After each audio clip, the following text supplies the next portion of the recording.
As we approach free agency, we thought that, hey, the Minnesota Vikings can check a couple boxes, get a couple of starters in the building so you're not reliant on the draft and the board breaking your way to land a premier offensive line talent, especially since you don't have a second-round pick. So we thought, okay, we'll go after Jumpin' Joe Thuney. Don't really have the cap to do it, but we'll give it the old college try. And then he signs with the Kansas City Chiefs. We're like, okay. A little bit later on, third wave free agency, we thought, okay, we'll sign Austin Blythe, formerly of the Rams, would be a solid scheme fit center or interior offensive lineman. Nope, he signs with the Chiefs too. And they're like, okay, screw it. Damn the torpedoes. The Vikings haven't done anything in free agency while they traded for Mason Cole, who's whatever, and then they re-signed Dakota Dozier and Rashad Hill. Bah.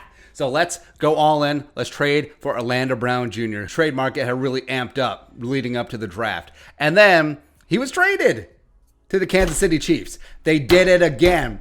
How do they keep getting away with this? Landing the third offensive lineman that the Vikings should have been completely in on. And also, it wasn't for a lot. Adam Schefter. Kansas City gets Orlando Brown Jr., second-round pick, number 58, and a future sixth-rounder. Baltimore gets a first-round pick, 31, 94 in the third, and 136 in the fourth, and a future fifth. That's not a lot. By the trade chart, that's approximately a mid-second round pick. The Vikings couldn't beat that. The Vikings couldn't beat that offer. They couldn't swap picks in the first round. They couldn't give up a future selection, or they couldn't deal with their 2/3, 4/4, 2/5. They couldn't find a way where the Ravens don't have to trade a young premier offensive lineman, 24 years young, Pro Bowl level player, to a conference rival. Couldn't do that. We have tried to give the Vikings the benefit of the doubt in terms of improving the offensive line this offseason, but this is cowardice.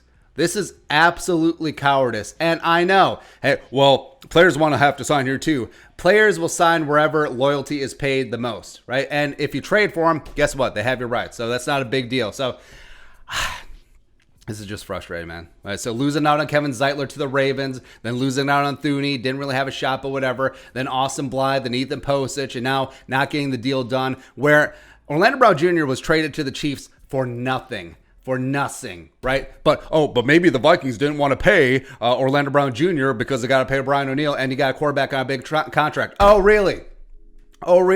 I think the Chiefs have very similar cap constraints, considering Pat Mahomes is the highest paid player in NFL history. They made Joe Thuney the highest paid guard in NFL history. Plus, they have Chris Jones making $20 million per year. Plus, Honey Badger ain't playing for free either. So don't get me with all that cap stuff, please. And I know, but trust the draft. Oh, don't worry. I mean, the draft offensive lineman, a good Darius on 14, do all that. Yes, I have faith in some of these young guys, especially where the Vikings are positioned, even absent a second round pick. But do you really trust the draft? Because the Vikings, as of this point, probably have to find 2 new starters. The only guys that you feel comfortable saying will start week 1, Garrett Bradbury, Brian O'Neill, and Ezra Cleveland in some fashion, right? Whether it's guard, whether it's tackle, whatever. But do you really trust Rick Spielman to draft the right guys, A, B, Zimmer to play them, even though he never plays rookies, and C, Rick Dennison to develop them?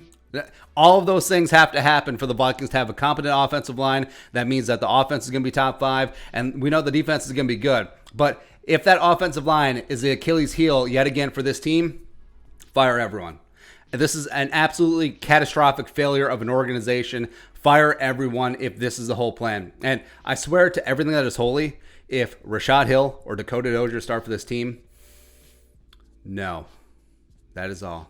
Just all the pieces are in place except for the offensive line. You have the cap space, you had the motivation to do it, and you had the draft capital if you want to pull off a trade, and you did not do it. And you're just sitting here with nothing. Nothing. It's frustrating, man. What can you do? Still 17-0. Woo. Right. But your thoughts, Ravens trade Orlando Brown Jr. to the Chiefs for nothing. For nothing. Let us know in the comment section below. Subscribe for daily Vikings takes. Want to support that work? Post on the Venmo. But until next time, Skol, production value.